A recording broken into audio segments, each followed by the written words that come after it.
to assess human rights risks, to prevent and to mitigate, to prevent and to respond to those risks. But doing risk assessment doesn't mean that they just do it at one moment, or for instance, in elections for 70 countries or for 54 countries.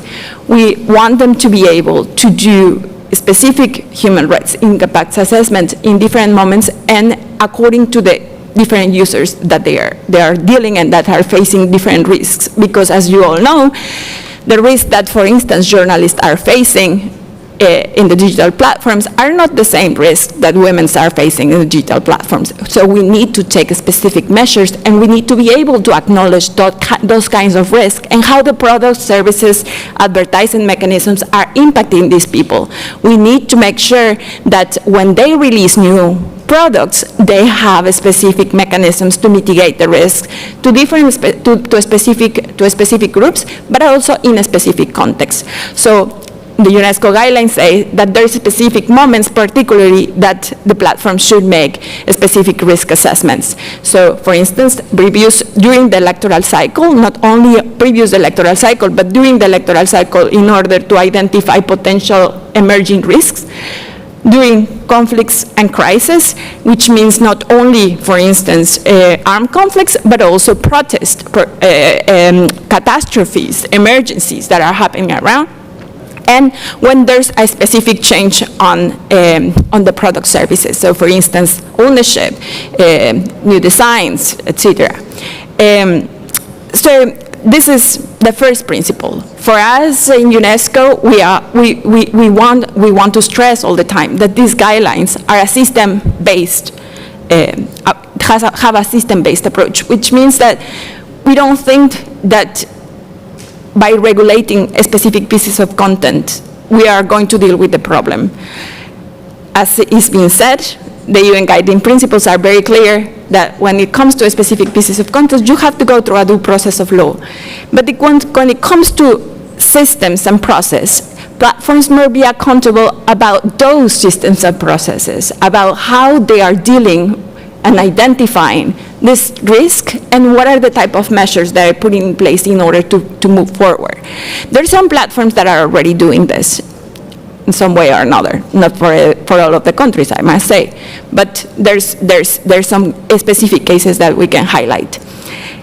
Then the second principle is relates to transparency, that retrieve a lot of what the Santa Clara principles, and it's transparency not only about how they implement their community guidelines, but also related to how they manage their algorithms in their advertising. How the external evaluation of those AI systems can be released, about access to data, about many other things. Also, a long list in the guidelines, I will not repeat them all. Then the third principle relates to accountability, which relates a lot to how the platforms create these mechanisms for the users to complain and to actually do it in their own language. Because in some cases, what we have seen, or what we received during the consultation process, is that even though there's complaint mechanisms, there's two problems. One, complaint mechanisms not always work in the language or considering the context of the different countries. And the second one is that when there's new products that are released, for instance, right now with the Gen AI, new features in the different platforms, they don't really come with redress mechanisms. So they release them, they deploy them, and then boom, there's the problem. So the idea of accountability is to be accountable from the beginning, to have the possibility for the users to complain and to redress in their own language, and that complaint mechanisms are able have the possibility to be responded considering the user, considering the language of the user. The fourth principle is aligning their operations to international human rights standards. So I'm not going to go very deep on that because international human rights standards, we are aligning to the UN guiding principles for international human rights and a lot of what the BTEC project does. So it's pretty much following what has been said. And then the fifth principle relates to provide tools for users to have control over their own content and over their participation in the digital civic space, which means not only, and we don't want companies to uphold the responsibility to create programs on media and information literacy, but we do want within the governance system that they had the responsibility to provide the tools for users to have control over the data, over the content that they're receiving, and to have the possibility to engage critically with them. So these are pretty much the guidelines. And now they were released in November last year. And now we're in a stage where we want to first get people know the guidelines and see what they entail, what is it there. But on the other side, we want to make the word multi-stakeholderalism something meaningful. Because we say that it is everywhere, but what we realize over and over again is that the silos remain, that the discussions keep being separated, and that is more necessary than ever to bring together the different stakeholder groups. So having here a person representing the audiovisual authority for us is very important, because it brings the opportunity for those that are implementing these regulations with this new hat that is being given to them to have the possibility to engage with all of us and to try to bring different discussions. So UNESCO is working right now in the development of the Global Forum on facilitating the strengthening of the Global Forum of Networks, which is a group of regulatory authorities that are now with this new task of dealing with digital platform governance, and that are trying to do it in a commonly way, because they have a lot of challenges. I'm sure that here there's going to be a discussion on this, but we had a conference in June, and we realized I'm going to speak about, let's say, the 4 main challenges that we saw.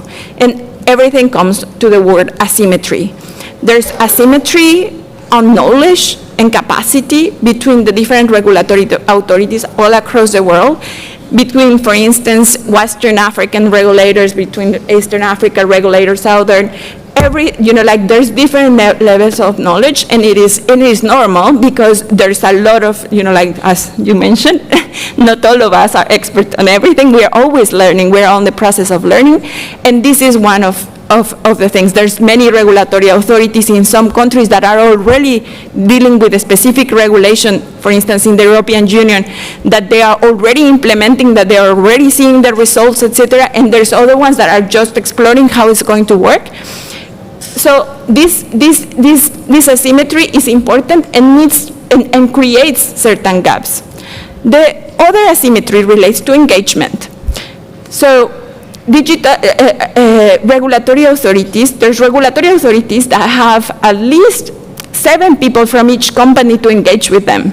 And there's other ones that have never seen in their life one person from one of the platforms. So this is a huge gap that creates a lot of problems, because what happens is that while there's no, let's say, communication mechanism between the regulator and the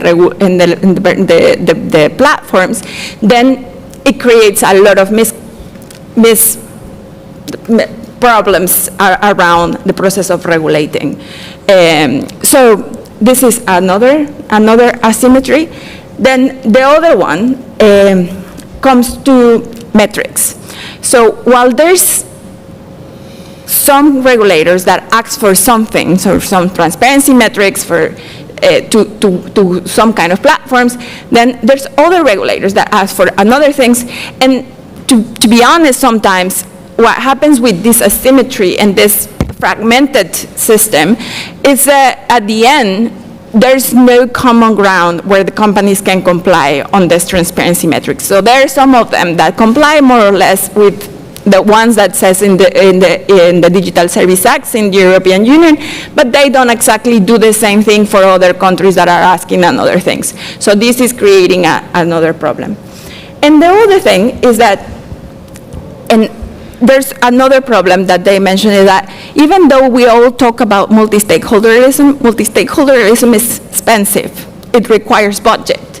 it requires having the capacity to read the inputs for the other people. If not, it becomes cosmetic.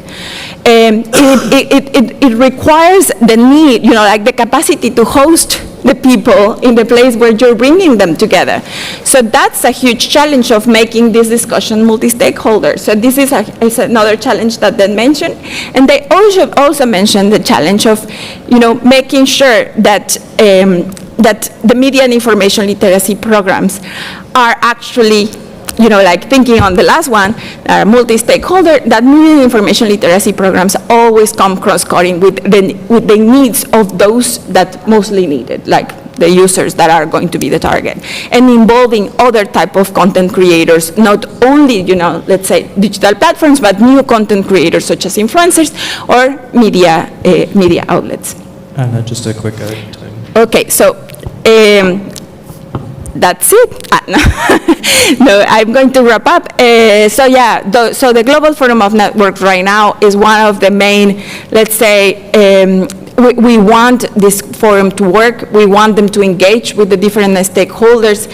The different regulatory authorities, including the REFRAM, is very much engaged. The ACRAN also is very much engaged. They have already gone very far away from other regions, which is very important for the African region because they really are upholding and they're coming together in order to face common challenges, but also to create a force that will enable them to engage in a better way with the digital platforms.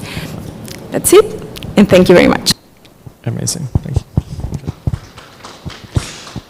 Thank you, Anna, for covering the work of UNESCO and the guidelines and providing another perfect segue in terms of speaking about regulators. So, Mr. Matalsal, I think we've discussed now a number of the international standards and guidance, ones that have been recently developed and about to be implemented.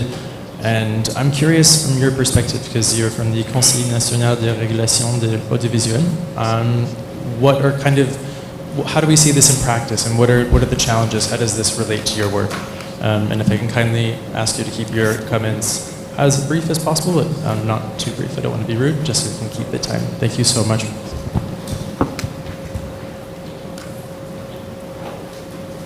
Merci Yann. Bonjour à tout le monde. Yann peut-être commencer par dire que c'est un plaisir. On faisait des échanges par Internet seulement. C'est aujourd'hui qu'on se rencontre. Je pense aussi dans les échanges, il y avait parfois Ophélie, je ne sais pas si elle est dans la salle, Marjorie aussi. Donc là, vraiment, c'est pour dire que ce fut un plaisir pour nous de décider de participer à cette importante activité, n'est-ce pas? Donc, véritablement, qui concerne et les plateformes numériques, mais également les organes de régulation. Moi, je suis Matar Sall, je suis juriste de formation, enseignant. J'ai été membre du collège du CNRA. CNRA, c'est l'organe de régulation au Sénégal. Je suis actuellement le directeur des affaires juridiques de cette institution, tout comme le directeur de cabinet du président du CNRA. Parlant de régulation, il faut dire que vraiment, c'est surtout ensemble qu'on envisage cela. Donc là, c'est la raison pour laquelle, effectivement, dans la régulation, on a constitué des réseaux, différents réseaux, n'est-ce pas, d'organes de régulation. Ce sont ces différents réseaux qui permettent de prendre en charge la question de la régulation des plateformes numériques. N'est-ce pas? Maintenant, dans la régulation des plateformes numériques, effectivement, donc là, les organes de régulation, ils vont de manière concertée. Tout comme, donc là, véritablement, il faut dire qu'il y a les organes de régulation, en tout cas au niveau africain, cherchent toujours à avoir une collaboration avec les plateformes numériques. Donc là, il y a eu vraiment une dizaine de rencontres qui concernent donc la régulation des plateformes numériques. À certaines de ces rencontres, il y a les plateformes numériques qui étaient présentes, n'est-ce pas? Par exemple, il y avait sur...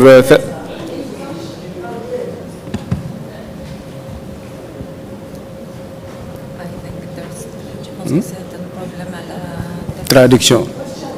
OK.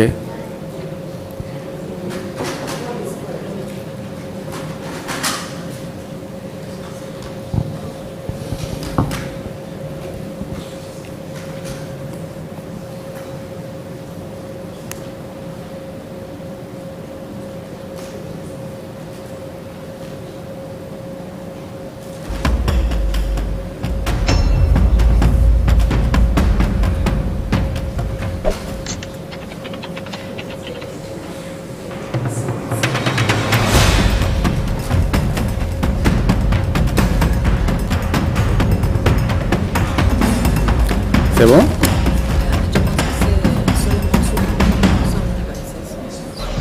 Ok.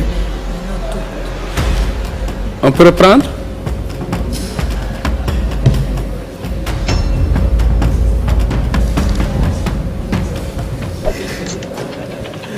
I think we should continue. I'm sorry, just for timing. Vous pouvez continuer. Je peux continuer. Voilà, merci beaucoup.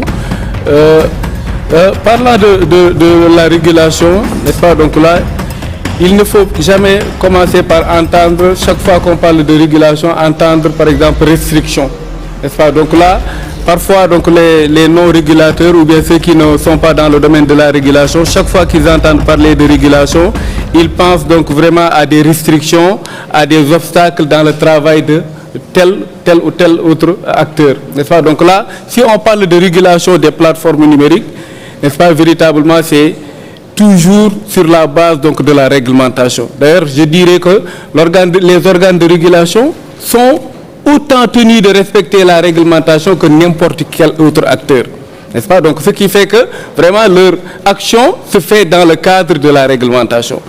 Dans la réglementation, d'ailleurs, pour montrer que vraiment, encore une fois, les standards seront respectés internationaux.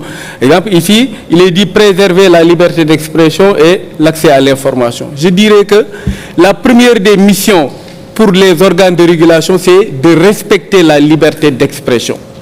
N'est-ce pas? Dans les lois qui créent les organes de régulation, il est clairement dit, les organes de régulation veillent au respect de la liberté de communication et d'information. Donc, ce qui fait que vraiment, encore une fois, l'organe de régulation ne peut pas venir et dire je vais constituer un obstacle au libre exercice de la liberté d'expression. Mais l'organe de régulation, bien que tenu de respecter la liberté d'expression, est également donc véritablement doté d'une prérogative qui consiste à protéger la société, notamment donc vraiment dans les contenus diffusés. Par exemple, on joue un rôle de protecteur de la société. Par exemple, s'il y a des discours de haine qui sont diffusés, exemple, s'il y a donc vraiment des contenus qui portent atteinte à la dignité humaine, on n'est plus dans la liberté d'expression parce qu'on est dans les abus et par conséquent, l'organe de régulation pourrait intervenir, n'est-ce pas, vis-à-vis donc des plateformes ou bien donc les médias audiovisuels. Parlant maintenant des organes de régulation, surtout les plateformes numériques, la régulation des plateformes numériques, je dirais que ce n'est pas individuel. En tout cas, au niveau africain, on a su que ce n'est pas individuellement qu'on pourra faire face donc véritablement aux plateformes numériques. C'est-à-dire, donc là, il ne faut pas penser à une régulation pays par pays. N'est-ce pas? Donc, il faut plutôt aller vers des réseaux. Donc là, c'est la raison pour laquelle, effectivement, il y a plusieurs réseaux. Par exemple, le CNRA est dans 3 réseaux. Le REFRAM, c'est le réseau, n'est-ce pas, des organes de régulation francophones. C'est-à-dire tous les pays francophones sont dans le REFRAM. Il y a le RIARC, c'est le réseau qui regroupe l'ensemble des instances de régulation du continent africain. Ensuite, il y a ce qu'on appelle la plateforme des régulateurs de l'audiovisuel des pays membres de l'UEMOA et de la Guinée. Parce que le Sénégal fait partie des pays de l'UEMOA. N'est-ce pas? Les pays de l'UEMOA ont constitué une plateforme. D'ailleurs, laquelle plateforme même a signer un accord de collaboration avec la commission de l'UEMOA. N'est-ce pas? Donc là, on est véritablement entre la plateforme et la commission de l'UEMOA, il y a un accord de collaboration. C'est la raison pour laquelle, à toutes les rencontres, par exemple, de la plateforme, la commission de l'UEMOA a un représentant. Parce que dans l'accord de collaboration, il est dit cela. Donc c'est pour dire que vraiment, c'est un réseau que les organes de régulation vont essayer de faire, donc véritablement dans la régulation des plateformes numériques, mais toujours selon donc un principe très important, la transparence. N'est-ce pas? Donc là, d'ailleurs, par exemple, c'est parce que c'est transparent que dans les différentes rencontres sur la régulation des plateformes numériques, on invite les plateformes numériques. Donc il n'y a rien de caché, il n'y a pas donc véritablement de volonté de restriction, bien au contraire, donc là, à certaines des rencontres, il y a les plateformes numériques qui assistent du début à la fin. Il n'y a pas de huis clos pour dire, on va par exemple en aparté voir quelles contraintes donc vraiment ériger ou bien quel obstacle ériger pour ne pas permettre aux plateformes numériques d'exercer librement leur travail. Donc là, il y a eu une marque, la plateforme, n'est-ce pas, donc qui concerne la régulation des plateformes numériques, n'est-ce pas? Donc là, et ces rencontres ont toujours insisté sur véritablement la nécessité d'aller vers une approche inclusive de tous, y compris des plateformes numériques, les organisations de la société civile. Ça, parce qu'encore une fois, les plateformes numériques, ça ne concerne pas seulement les plateformes, ça ne concerne pas seulement les régulateurs, ça concerne tout le monde.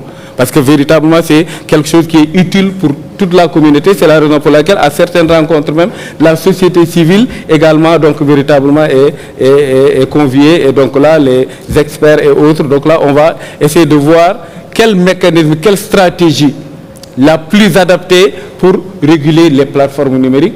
Donc là, avec l'objectif bien clair, dès le début, qui consiste à dire ce n'est pas pour constituer un problème dans le fonctionnement. D'ailleurs, c'est la raison pour laquelle, même parmi les recommandations, souvent, c'est toujours, on recommande aux États de confier la régulation des plateformes numériques aux organes de régulation. Parce que les organes de régulation sont indépendants. Donc là, il est préférable de voir les organes de régulation indépendants réguler la plateforme numérique que de voir, par exemple, le gouvernement le faire. Parce que donc là, le gouvernement, donc là, vraiment, ils n'ont pas de statut d'autorité administrative indépendante. Donc, qui fait que, par exemple, un ministre peut tout de suite décider, par exemple, de faire des restrictions sur TikTok ou bien sur Meta et autres. Alors que pour l'organe de régulation, donc véritablement, ça se fera dans le respect toujours de la réglementation. Donc, ce qui fait que, vraiment, encore une fois, de ce point de vue, les organes de régulation sont très conscients de l'importance. N'est-ce pas? Par exemple aussi, pour montrer que c'est toujours en réseau qu'on veut agir, c'est-à-dire les différents organes de régulation. Au niveau de l'UEMOA, il est envisagé l'adoption d'un règlement. Parce qu'effectivement, ici, on est dans le cadre communautaire. N'est-ce pas? L'adoption d'un règlement, lequel règlement, donc là, vraiment, encore une fois, sera un texte pour l'ensemble des 8 pays, plus peut-être si la Guinée est d'accord, parce que la Guinée n'est pas membre de l'UEMOA, mais quand même la Guinée est dans la plateforme. Donc là, avec ce règlement, on pourrait véritablement décider ou bien on pourrait retenir comment réguler les plateformes numériques. N'est-ce pas, en attendant par exemple de l'avoir à une étendue plus large, c'est-à-dire pourquoi pas au niveau continental, par exemple à travers le RIARC. Exemple, je pense qu'il y avait le président de la ACA de Côte d'Ivoire, je pense qu'il a fait le déplacement, il est là. Je pense, donc dans un mois, il va organiser une rencontre à Abidjan dans le cadre du RIARC. N'est-ce pas? Donc là, et on va toujours aborder de ces questions. N'est-ce pas? Et surtout, avec le cadre réglementaire, par exemple, un règlement au niveau de l'UEMOA. D'ailleurs, donc là, la commission de l'UEMOA avait, parce que dans le cadre de l'accord, il est toujours dit que vraiment, encore une fois, ensemble, nous allons travailler, nous allons collaborer. Et la plateforme des régulateurs de l'audiovisuel a ce qu'on appelle le comité des juristes experts en régulation des médias et en TIC. N'est-ce pas? Donc là, lors d'une des rencontres, la commission de l'UEMOA avait dit au comité de préparer un avant-projet de règlement. N'est-ce pas? Donc là, qui permettrait vraiment, encore une fois, de prendre en charge la régulation. Mais je dirais toujours que la régulation n'a pas pour objectif donc vraiment de constituer un blocage dans le fonctionnement des plateformes numériques. Bien au contraire, la régulation donc, va aider les plateformes numériques, par exemple. Pourquoi pas, donc là, à travers la collaboration, voir comment régler, comment gérer ensemble certaines questions, certaines préoccupations. Peut-être, je vais terminer en disant que souvent, ce sont les régulateurs qui invitent les plateformes numériques dans leurs différentes rencontres. Je pense qu'il faut aussi que les plateformes numériques envisagent, parce qu'ils savent que dans tous les cas, il y aura une régulation, il y aura quelque part quelqu'un qui va veiller sur ce qu'ils font. N'est-ce pas? Donc là, et par exemple, les plateformes numériques aussi pourraient penser à, parfois, chaque fois qu'on parle de régulation, parce que dans la régulation, il y a l'autorégulation déjà avec eux, à travers donc la modération et autres, mais penser à tenir des activités aussi avec les organes de régulation, n'est-ce pas? Notamment en passant par les différents réseaux que vous connaissez déjà. Par exemple, au niveau européen, il y en a, en Afrique, il y en a, et donc vraiment dans la sous-région, il y en a. Je vous remercie, monsieur. Je pense qu'on ne veut pas être trop long. Merci encore. Thank you so much for your comments, and also I think, pushing for transparency, the actions you're taking in a coherent effort, and it kind of wraps up a lot of the points and a lot of the things that I've been observing for this panel, which is that we have a lot of international standards and guidance, but we truly do need to operationalize them in a way that's effective and coordinated, that involves doing so in a multi-stakeholder effort, doing it also in a way that considers context and its implementation, which is clear. So I want to thank all of these panelists today. I think we're going to pause for questions until the end of the final roundtable, which we're going to start in just a minute because we have some online speakers that have time restrictions. But thank you so much, and we'll continue the conversation. Maybe just take 5 minutes so we can get set up for the next panel. Would be great. Thanks, everyone.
Thank you.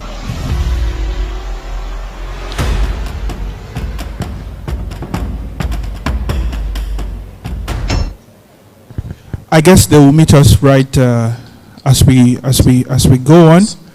So to start, we are moving to the third mini roundtable, which we're already late for, and the title of the mini roundtable is Multi-Stakeholder Collaboration and Best Practices in Platform Governance. And again, my name is Tomoa Ilori, and I will from OHCHR, and I will be moderating this particular roundtable. And I also want to warmly welcome our speakers, Commissaire Willie from Vodacom, Montserrat Legoreta from Global Network Initiative, Adeboye Adegoke from Paradigm Initiative, and Gayatri Kandahadai from Business and Human Rights Resource Center. To start with, I'm going to start with Nkomsa. Please let me know if that's fine with you. Can you hear me? Yes, I can hear you. Thank you very much. To start with, I would like to ask you, and like I've joked with my co-panelist here, I'm a dictator when it comes to moderation. So please, you have 5 minutes to answer this question. So the question is, what are the best practices that companies are implementing in platform governance on human rights, and how are they reflected in their provision of services in sub-Saharan Africa? Thank you very much, Nkomsa. Over to you. Thank you so much. Please allow me to begin by just reiterating that my name is Sawini, and I work for Vodacom Group, where I am the human rights specialist, senior specialist, where I obviously work in terms of ensuring that we integrate human rights principles into our everyday activities and ensure that we respect human rights as an entire group. Toriwe, I think your question is a very pertinent question, but I think I will respond to this question by saying that as businesses in the digital era, particularly in platform, we need to adopt a company-wide human rights approach that is in line with international human rights standards and principles. And we need to align our governance frameworks with these internationally recognized human rights principles. And one of the best practices is to ensure that the company-wide human rights approach is in line with the NGPs, which is the United Nations Principles of Human Rights, and also in the OECD and other regional frameworks that are applicable. You then need to have a specific human rights policy. That's one of the practices that we use, to have a specific human rights policy that governs how we respect and how we promote human rights within our businesses.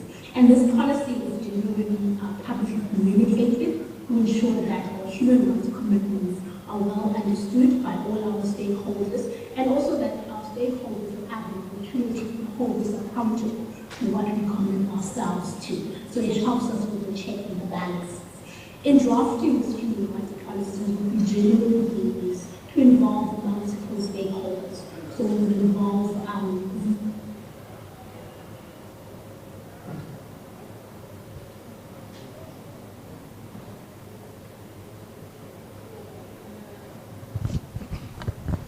I think we lost Nkomsa briefly there. For the sake of our time, I'm sure she'll take off from where she left. Let me move quickly to Montserrat, if that's fine. Thank you. My question to you is, what would you call the best practices that companies are implementing in platform governance on human rights? And how are they reflected in their provision of, oh, sorry, I think there's a mix-up there. Give me a second.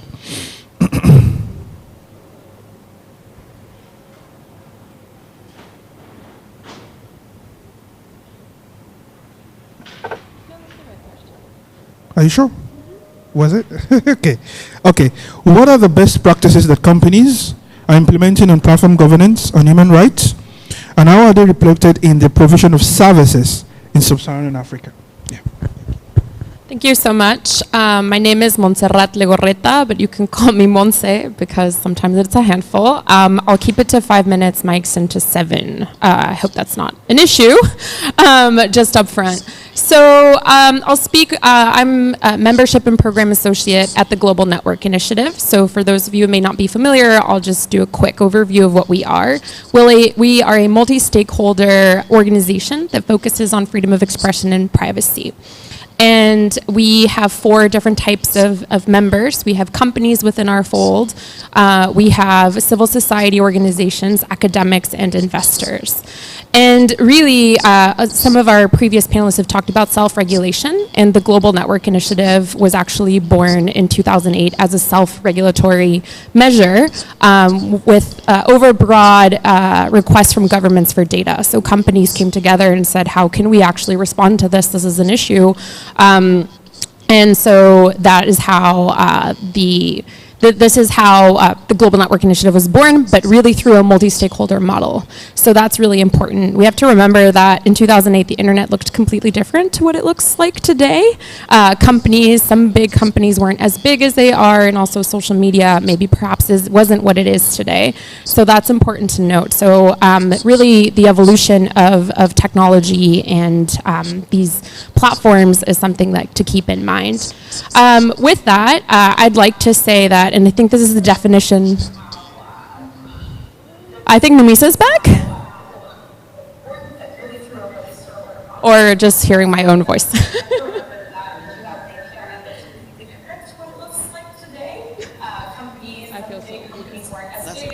That's my voice.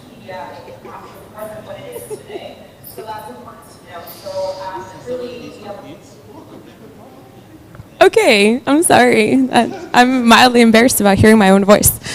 But I will continue now. And so I think this is the approach that's been kind of talked about around platform governance. Platform, at least in the GNI and how GNI thinks of it, is a technology ecosystem-wide approach.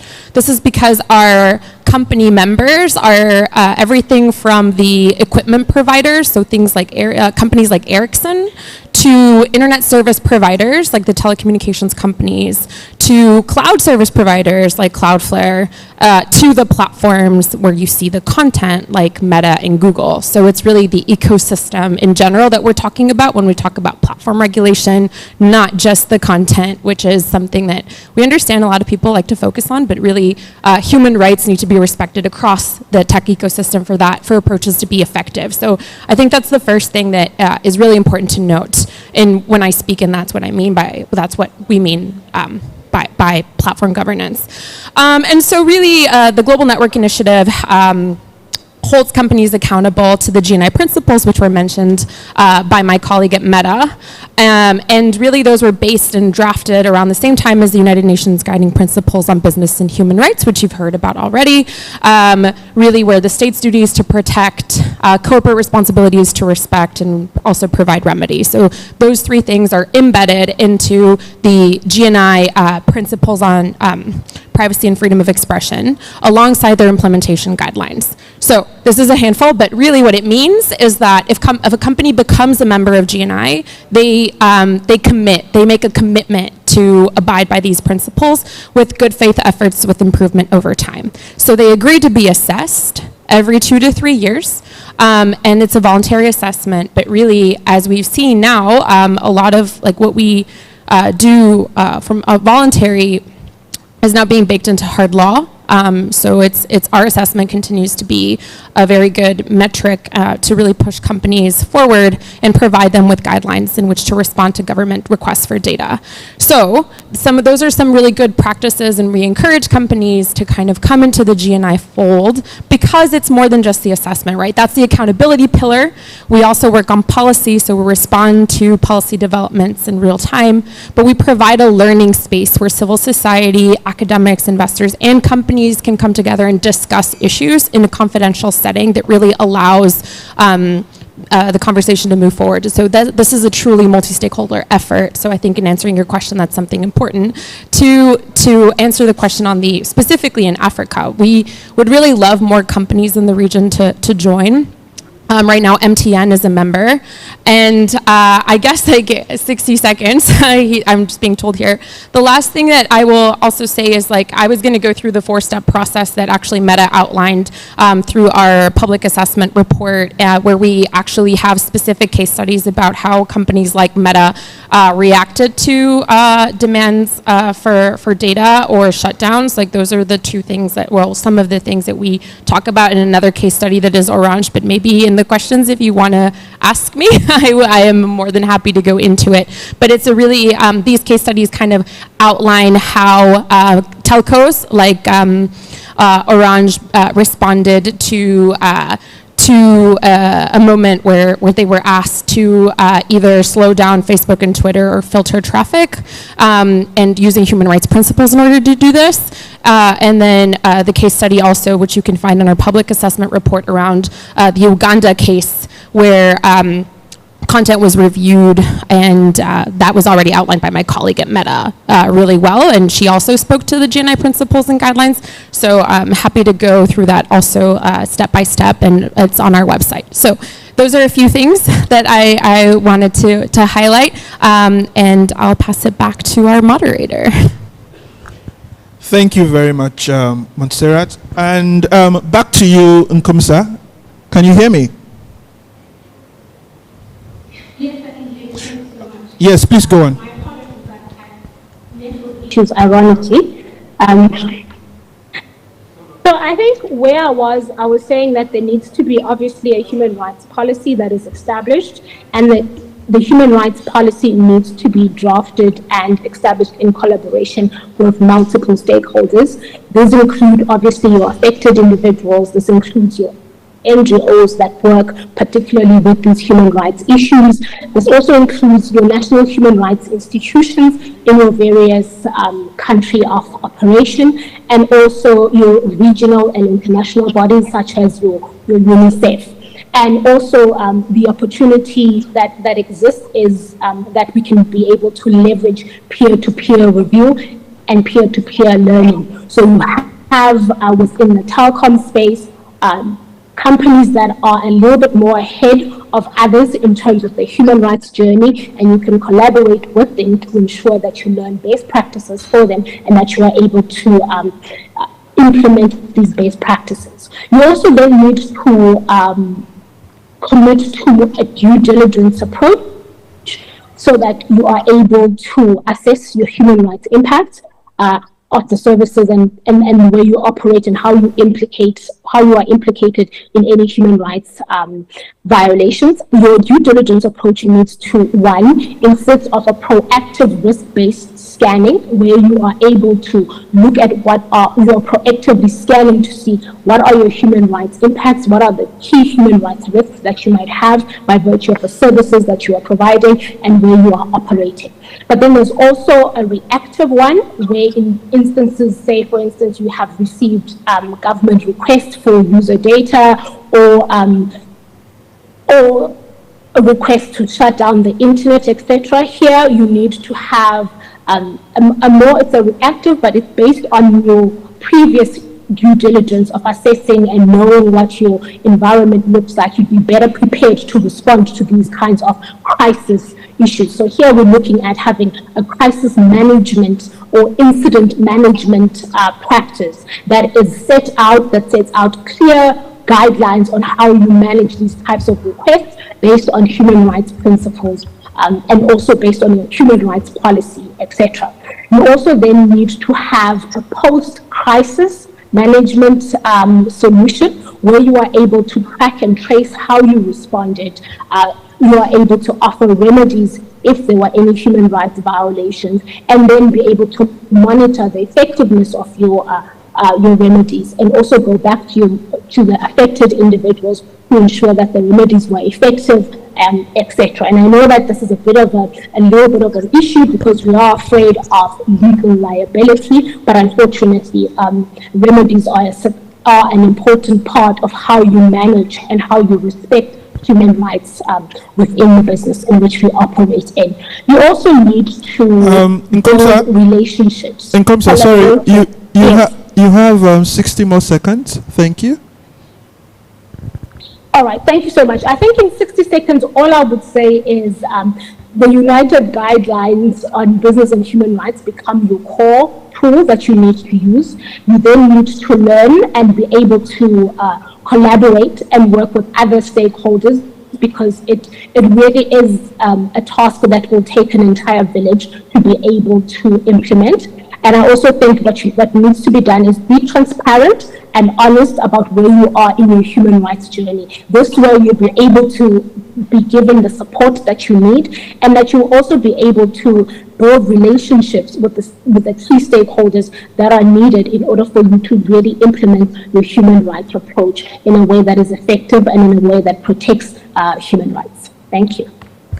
Thank you very much, Nkomsa, for your presentation. That's quite illuminating, and that takes me next to the next speaker. Adeboye, you've had Nkomsa speak about what Vodacom, for example, is doing with respect to their human rights obligations, and based on that, I would also like to ask you a question. How can private companies collaborate more effectively with civil society to advance business respect for human rights? 5 minutes. Thank you. All right, thank you very much for your question. I'll address the question under 4 points, hopefully within 5 minutes, 1 minute per point. So I think, and I'm going to speak from experience. We've had a lot today about what guidelines are out there, right, in terms of compliance with human rights standards and all of that. But in terms of civil society collaboration, I think the first point I want to make is that private companies must respect the independence of civil society for effective collaboration. And what do I mean by this? I think that within the context of platform governance and the role of civil society, I think civil society has an important role to play in terms of holding platforms accountable. But I also understand nuances around the relationship that platforms have been able to successfully build with civil society, which in one way might even incapacitate civil society from performing that, watchdog role. But I think the way this can work is by, showing more respect to the independence of civil society. And what do I mean by this? Many of us are friends with platforms. Our friends work in most of those private companies, in most of the tech companies and all of that. In fact, a lot of our friends who used to be in civil society now work there. So it makes it difficult to hold platform accountable. But when I talk about respect for independence, is when we understand that we can be friends, but when we need to call ourselves out, we should call ourselves out. I've shared this story with some of the colleagues in this room when I was speaking at a webinar sometimes ago, in Global Start webinars on platform accountability, and I was speaking specifically to Meta, and a friend of mine who works in Meta, I was still speaking and I saw a message pop up on my phone, like, really, you are talking about us, So, and I said, we need to respect the fact that civil society has a watchdog responsibility. So our relationship does not matter. If I think that there are harms on Meta's platform that is not being that is not being addressed as it should be, I should be free to talk about it without thinking that my friends in Meta will get offended. So that's just an example. So that need to respect independence must really be there. Also, collaboration. I think that there are so many opportunities for collaboration between platforms and civil society organizations. So, for example, most platform and private organizations, they are usually ahead of governments in terms of even addressing human rights concern and harms on their platform. So they come up with internal policies and all of that. But I think there is usually challenges around socializing those policies. So an average man on the street doesn't understand the policy, and this is where collaboration with civil society can come in. If platforms work more, if tech companies work more with civil society to kind of help socialize their guidelines, some of the safety procedures and the human rights system that they have enacted or they have put in place, it's really going to help in terms of making more people aware and also make those effective in terms of real implementation. I think the third point I have here is transparency. Most tech companies have transparency reports, also in compliance with the UN guiding principle on business and human rights. But a lot of people are not even aware of this transparency reports. So beyond ticking the box, fulfilling the requirement of publishing transparency reports, I think there also needs to be, follow-up engagements with relevant stakeholders like civil society to kind of share those reports with them, to kind of also just tying into the points I made earlier about socializing what private companies are doing to kind of help to see opportunities that exist in that transparency report. Because what transparency report does is that it also gives civil society an insight into what platform governance looks like in their jurisdiction, what their government is doing, and to be able to also assess that from the perspective of human rights compliance. And lastly, I'm going to talk about the role of civil society as watchdogs. I think there can be collaboration in terms of civil society helping to see to what extent the guidelines that private companies have come with, to what extent do they comply with guiding principles, international best practices, and all of that, and also providing independent reports. So it is one thing for platform to say we have done what we needed to do and release a report in that context, but also is there an independence mechanism to assess the level of compliance with what should be international best practices in terms of alignment with international human rights law, etc. So I do think that these 4 points present huge opportunity for collaboration between civil society organization and platform. But if I'm going to emphasize on any of the 4, it will be the first point I made about respect for the independence of civil society organization. And I say this as a practitioner, as somebody who has been at that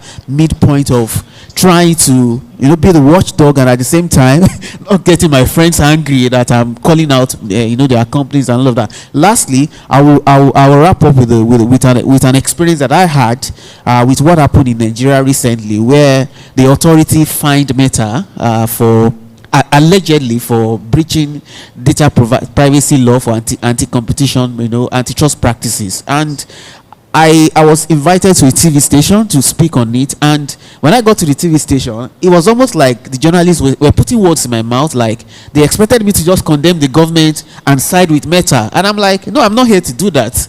And so I felt that there is an assumption that civil society organizations are just stereotype in what they think about the issues, that they cannot form an informed opinion, they cannot have independent opinion about issues. And I do think that we need to see civil society beyond that level, as we exist for the people. We don't exist for private companies, we don't exist for the government, we exist for the people. So whatever is going to happen, what is most important is that civil society must be able to operate with the independence of thought, to be able to assess and to be able to make informed decisions in terms of how best or how well private companies are complying with standards, human rights standards, and protecting the people. Thank you. Thank you very much for keeping to time. And one thing that also comes to mind while you were making your point, which you kind of touched on, is also a very peculiar issue which is currently raging, which is the access, access of researchers to platform data, especially as civil society in Global South, in sub-Saharan Africa, and how much access, because if you're aware also, if you follow the development, for example, Meta recently just closed CrowdTango, which was a very important platform that provided access to data for civil society actors, for researchers, so as to be able to monitor the harms and dangers that platform could cause. But unfortunately, that has been closed. So this could also be one of the areas for that civil society could work together with platform governance in respect to platforms, with respect to addressing some of these issues. So over to you, Gayatri. I hope you can hear me. That provided access to society actors for researchers. I'm sorry, there's a bit of an overlap, so you're going to have to give me a few seconds. I could hear my voice still traveling. Yes, so just give me a few seconds for that audio to finish playing. Addressing some of these issues. So over to you now, Gayatri. I hope you can hear me. All right. I think I've got. I think we've got it in the clear, but I can hear my voice. So this is really a bit challenging, but I'm going to speak over my own voice.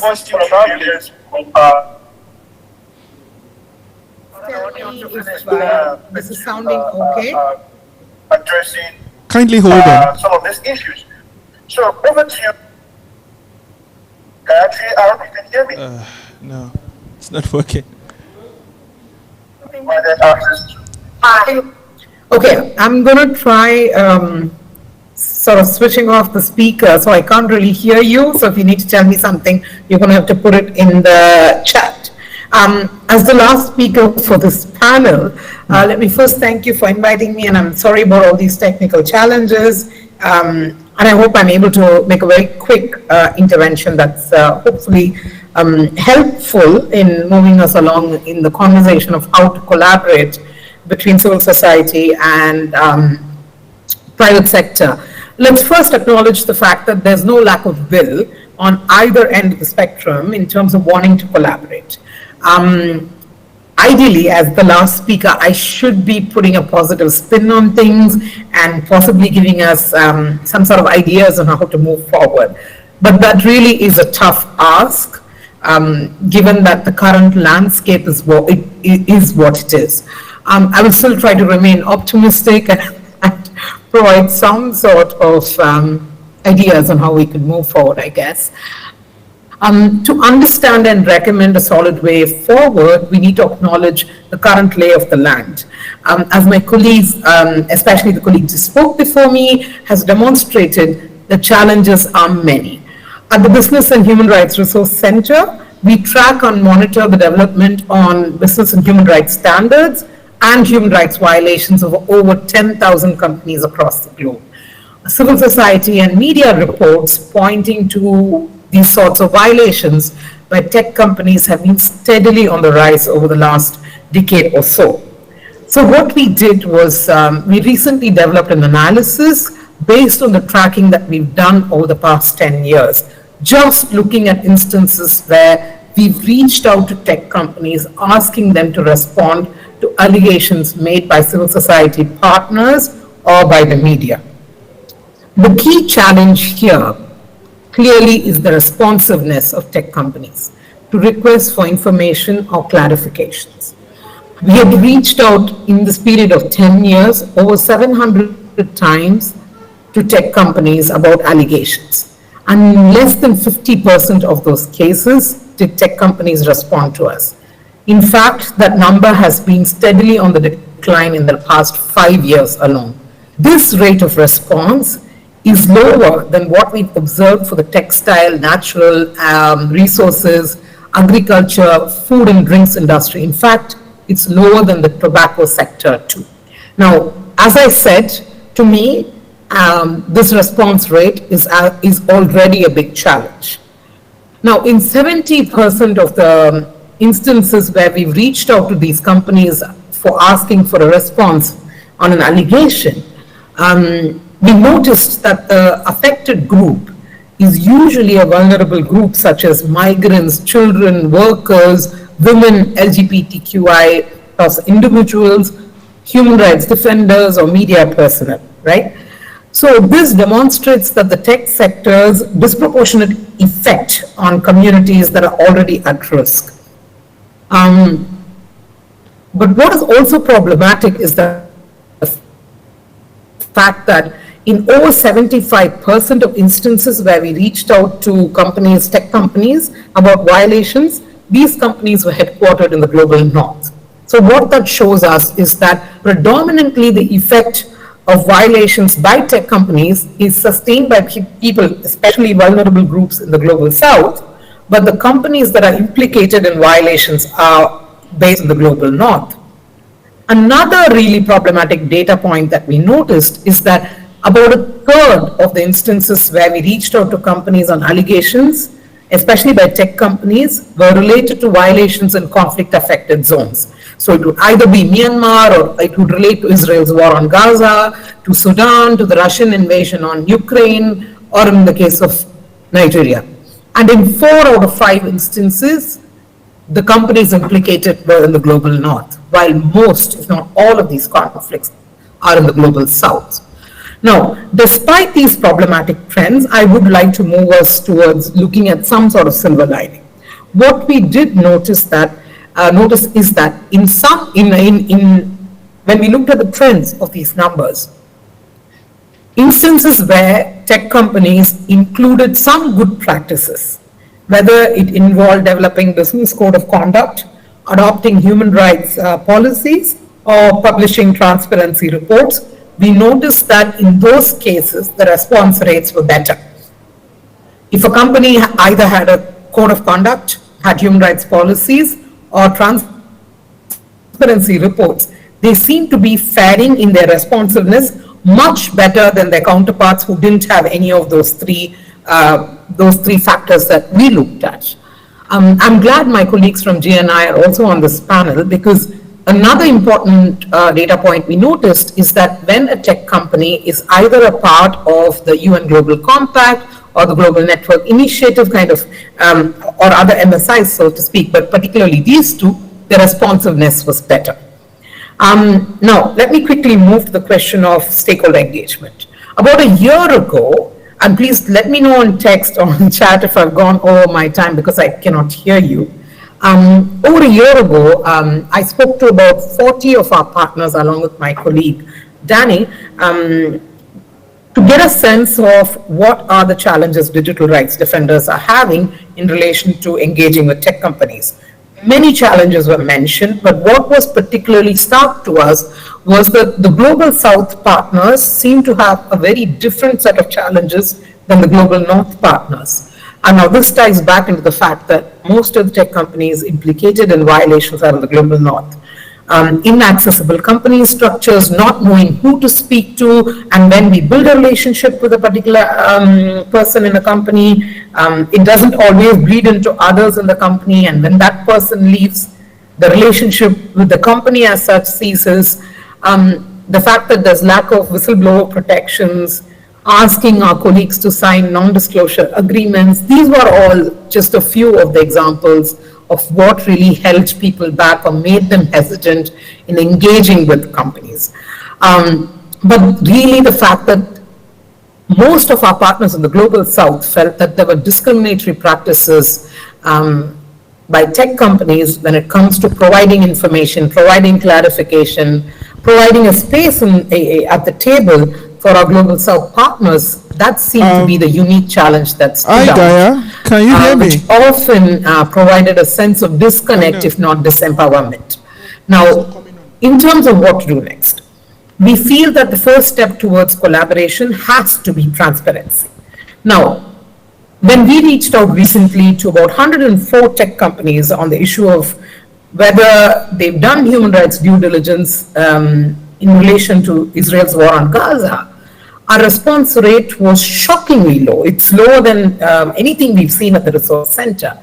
So we feel that when we are faced with a situation that transparency is not really a given, it's going to be hard to push for collaboration. So the first step has to be transparency and good faith engagement, making it possible for any civil society actor to reach the companies and reach the right person in these companies, adequate follow-up, meaningful engagement, and closing the loops on conversations, making sure that you communicate in a way that both civil society partners and the company officials feel heard. That's critical. Accessibility and effectiveness are key for engagement, just as they are for grievance mechanisms under the UN Guiding Principles on Business and Human Rights. I would highly recommend that all tech companies, especially those with significant user numbers, do proactive and consistent human rights due diligence as a way to know and to show that they're committed to fulfilling their responsibility to respect human rights. All that said, I think it's also worth noting that as defenders, we are also facing an uphill battle. We would therefore also need to invest in finding ways to enhance our evidence building, our capacitation to engage with these companies who are very different in their nature and in requirements, and to also be able to take on the nuances of business and human rights advocacy with tech companies. We need to be able to find ways to coordinate and generate and share more resources to be able to do this together. Now, I'm confident that all of this is within our reach and that with the right impetus, companies will get better at accountability and eventually at the collaboration. Let me stop there. Thank you very much. To be able to take on the nuances of business and human rights advocacy with tech companies. Thank you very much, Gaia, if you can hear me. My theory is that the universe conspired on your behalf to ensure that you overshot your time. But thank you very much. That was very, very incisive, and that gave quite a lot of perspective to some of the issues we've been trying to discuss. And I fought very hard for this, which is to have some time for just quick question from the floor for the panelists. So please, if you have any question based on the presentation that have been made by each of the speakers, can you kindly please raise your hand? And you have just 1 minute to quickly, thank you.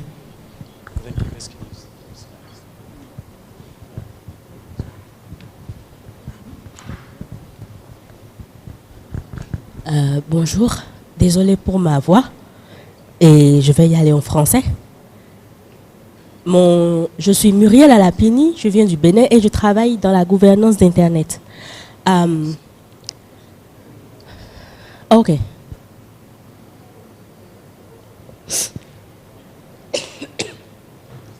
Ok.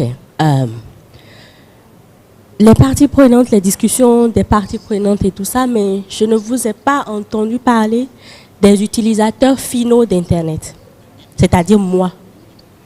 Nous sommes en Afrique et nous étions tranquillement en train de vaquer à nos occupations quand Internet est venu nous trouver. Et aujourd'hui, les États sont poussés par l'avancée des technologies de mettre en place des régulations. D'accord. Les entreprises ont besoin de se faire du bénéfice parce que n'oublions pas que toutes ces plateformes-là sont des produits dont nous sommes les utilisateurs. D'accord. La société civile, comme l'a dit Boyer tout à l'heure, n'existe pas sans les utilisateurs finaux, sans la population. Mais après ce forum, après cette discussion, après ces stratégies, moi, utilisateur final d'Internet, je continue de poster comme je veux, jusqu'à ce que la loi me tape dessus en me disant que ça que j'ai posté, je ne dois pas le faire.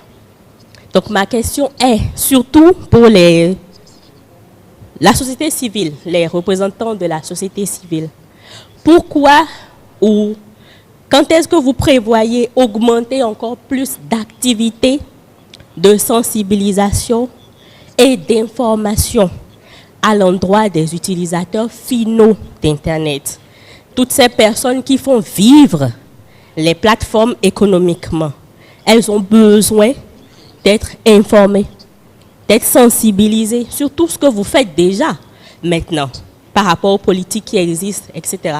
Si elles ne savent pas leur devoir, ce pourquoi vous vous battez, leurs droits, je ne pense pas qu'il y ait égalité dans les discussions. Merci.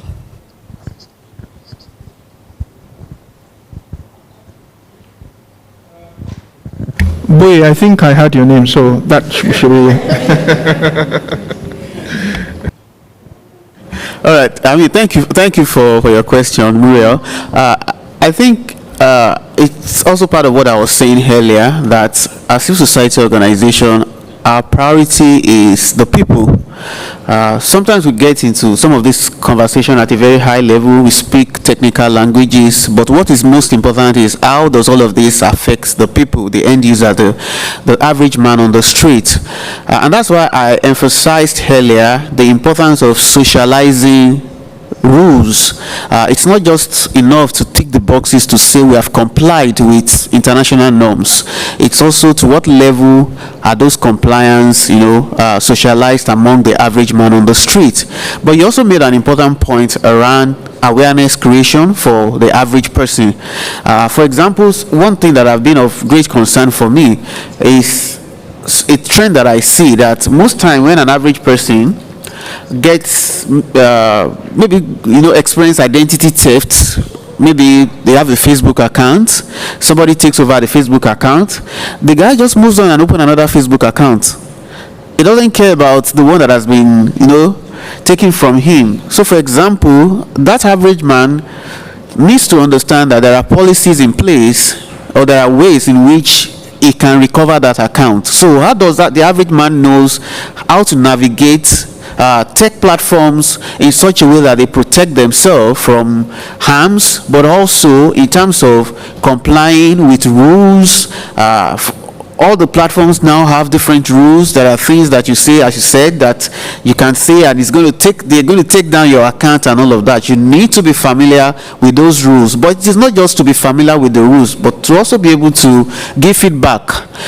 If takedown of your account represent violation of your right, the platform should not just have the automatic right to make such decisions without also some checks and balances to say that have you acted in the best interest of the people, or have you acted in compliance with existing law. So I think on our part as civil society organization, we have a duty to continue to create awareness, and also speaking within the context of collaboration that needs to happen between civil society and platform. We need to work together to increase awareness among the average man, to also listen to the average man on the street, to understand, when I say average man, I mean average woman on the street, to get feedback from them on how their experiences are shaped on digital platforms and the issues that affect them most. I hope my response addresses your concern to an extent, but we can always catch up to have further conversation around this. Thank you very much. Before I yield the mic, I'll have to excuse myself from the room because I need to speak in another session, and they're already calling me it's time for you to speak. So please pardon me. Thank you. Thank you very much, Boye. You're excused. Thank you. So I'd like to add to that with a project that GNI participated in, which was part of the Greater Internet Freedom Program, which had some civil society organizations develop reports evaluating local tech companies. And some of those findings were then socialized with the tech companies, and these were about explicitly how to make those policies that already exist more accessible to users. So this includes things like writing them in local languages on the website, making them easy for people to read and access. So just in terms of things like that, we've seen some progress with projects like that, where local civil society organizations work with local companies in order to kind of really explain how these things work, because sometimes they can be very technical. So that's we think that is a really good step and a good example. Thank you very much, Montserrat. So I think on the whole, the conversation, the goal of the conversation to a large extent has been achieved, which is to hear from various key stakeholders on how they can engage and work with platforms. And on that note, and on behalf of the organizers, I want to say a special thank you to all the speakers for making time. We're grateful, and I think, and also to you, the participants, for listening. I hope this was useful to you. And on that note, I will hand over to Ian, I think, for the next item on the agenda. Yeah, thank you very much. And that will be the end of this mini roundtable.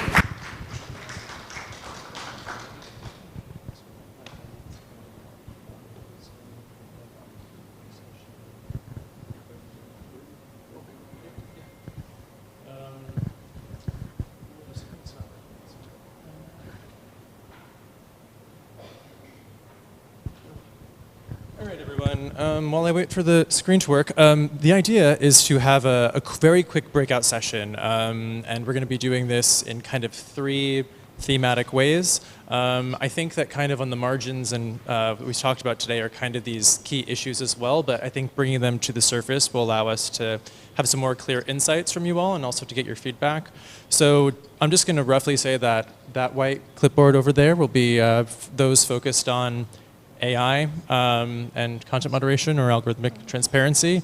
The whiteboard over there, we can have information integrity, those focusing on the dissemination of hate speech and other types of harmful content online. And towards the back, we can also have our third group, which is going to be on the impacts of the most vulnerable or marginalized groups that are emerging from platform governance. So I'd like you to kindly gesture your ways in those directions, or if that doesn't work because the room is not divided in a way, what I might also do is provide some guiding questions on the tables for you all, and then give you a few minutes to discuss amongst yourselves any of those topics and then report back on them. That might be a bit more of a flexible option instead of everyone moving around. So just bear with me 1 second.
All right, everyone, I realize it's not a lot of time, but gonna have to cut you off so we can get out of the room and not get yelled at by the organizers. So I'm gonna come to group one to just share your findings and some high points of your discussions.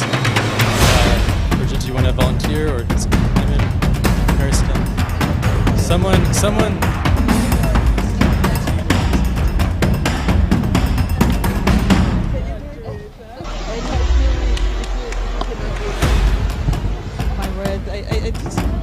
No, I'm trying to figure out how to go about our presentation here. How the patients. Because the viewer brought and put a whole thing there.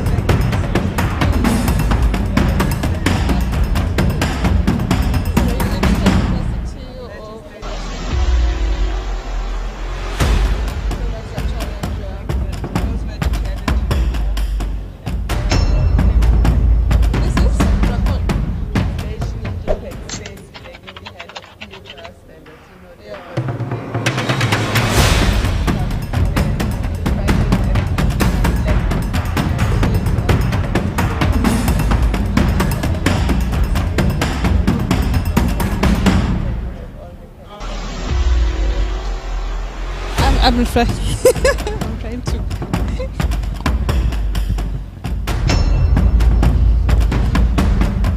Yeah. Let's see. I'll call on to my people to come in case I forget some points. Because we had discussed some of it, I'll just pick on some of the main points that we discussed right now in terms of the time. Challenges. Adding to what we had discussed earlier in the morning in terms of challenges, where are we? Challenges affecting the adoption of rights-respecting platform governance approaches in sub-Saharan Africa, drawing down from issues of lack of political will.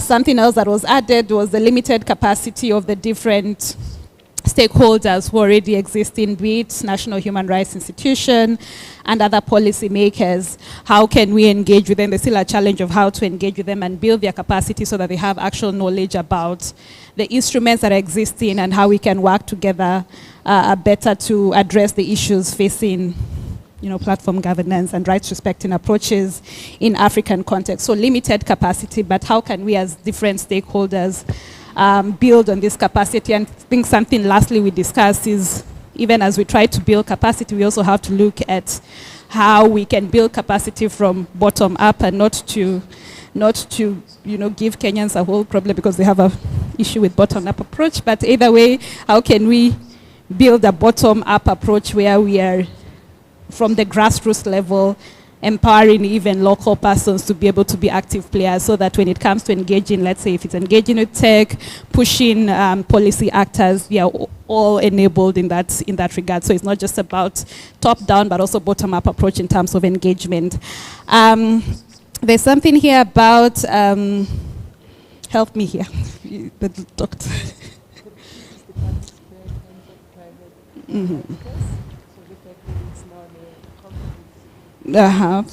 Say that. Then there's familiarity with the different, we have different African human rights bodies and we need to make better use of the bodies that we have that actually have human rights mandates and find ways to engage with them, be it through state reporting, be it through shadow reporting, the shadow reports that we engage.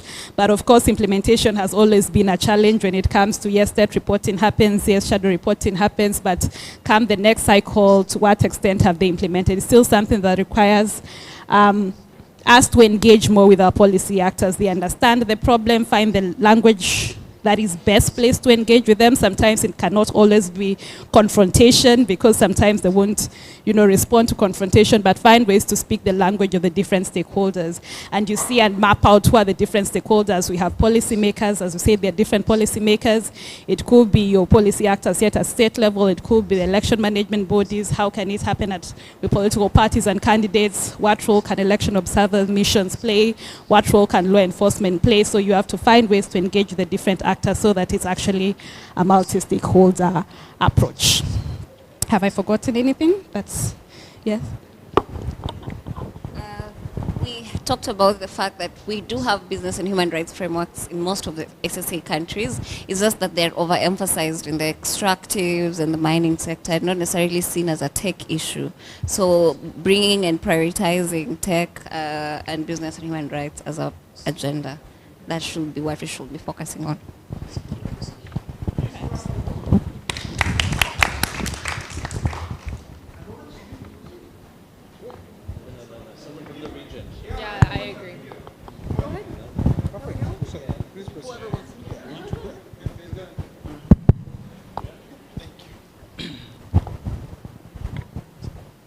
Okay, so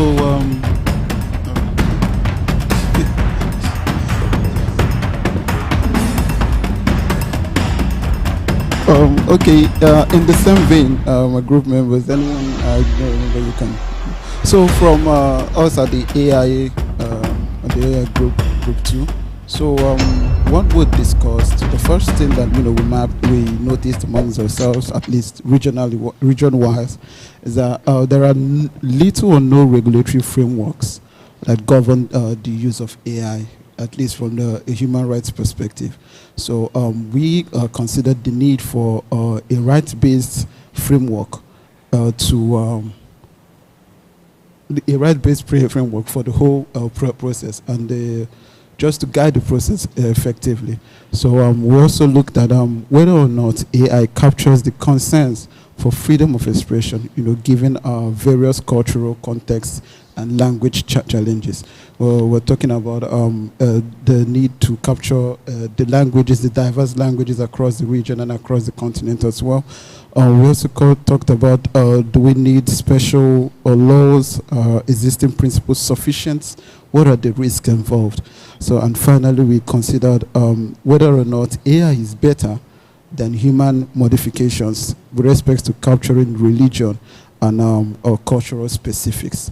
So if there was anything I missed, is that all? Okay.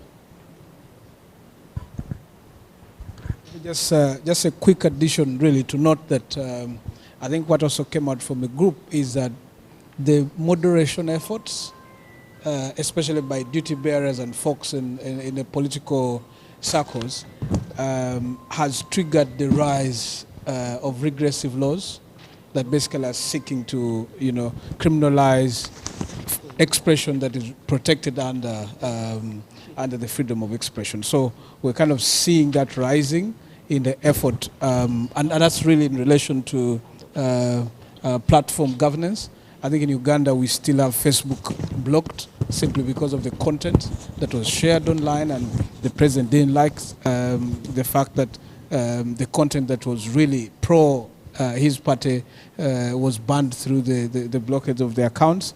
So I think that generally we see that when AI is increasingly used to kind of moderate content, then we start to say it triggers some of those repressive laws. Thank you very much, Group 2. Round of applause for Group 2. And to the last but not the least Group 3, on marginalized groups. All right. Okay. Thank you so much.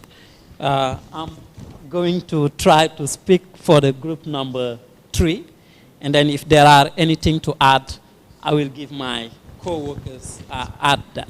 So we were working on the current regulatory trend and action related to platform governance that disproportionately impact the traditionally marginalized group and human rights. So for the first question, so we are a group where we have different countries. So we have tried to give some example relating to some countries. Yes, so we in Nigeria we have the law. Yes, in Nigeria the platform governance, right? And in Senegal we have some law, the law of cyber criminality, and then in Togo, it's like Senegal, we have like the same laws, but those laws are enforced by the high court. So these are the laws, but we don't have a body that exists and which is in charge of those regulations. So these are just the law, and we also have others example like the Senera. I think the representative was here this morning. And then this leads us to the second question, the main challenges. I think we have noticed some lack of will, right, if we can say it like this, of our state government to enforce those laws. We have some lack of will, state reluctancy, right, and also some influence by the platform as they prioritize business. Yes, we can also say it like this.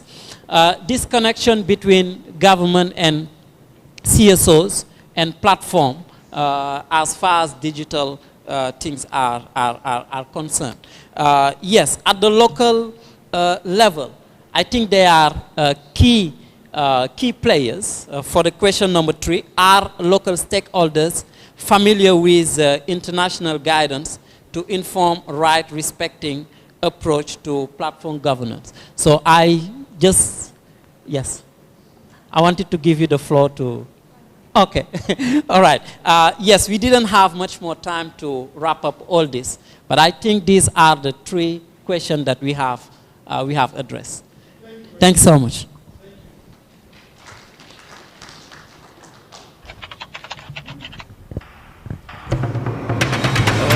All right, everyone, thank you. We're coming to the end of our 5 hours together, so I would like to make some concluding remarks. First, by thanking all of you for coming today, sharing your experiences, sharing your insights, working together, and kind of tackling with these issues without injury. We good? Okay. That's when you know it's the end. But really I'd like to extend a heartfelt thank you to the speakers, the moderators, and those who came from afar to really contribute to this event. Appreciate it so much. I think that there's some high-level things that came out to me. That one, that socialization is needed, and kind of awareness sharing is kind of key. I think we saw from the panels and the different groups and discussions that there are kind of a number of laws and policies that are being proposed at this point, whether they're kind of singular or overarching and addressing specific issues. We're seeing that they take vastly different approaches. We're seeing competition was raised. I think the lesson from Nigeria shows that you can do things in a more multi-stakeholder fashion, but trust is necessary to do that. So those are a few things that came out to me. We also saw there's lots of international guidance and standards that exist and that are being developed, which can be implemented, but it's important to do this in a rights-respecting manner, to consider local context, and again, to bring in voices and the stakeholders that matter in its implementation. And also, I think we've seen that there's a range of efforts in terms of multi-stakeholder collaboration and the kind of actions of corporate actors. Some more positive. We heard from Meta today in terms of their approaches to takedowns and transparency and stakeholder outreach. And then comparing that with TikTok, where it was joked on a plane and fly to Europe to speak to someone there.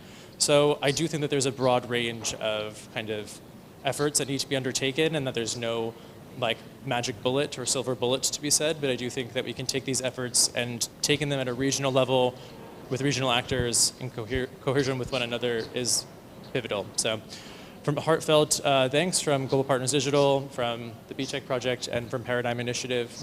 Thank you all so much. We're around for questions and over the next few days, so thank you. Yeah. Cool.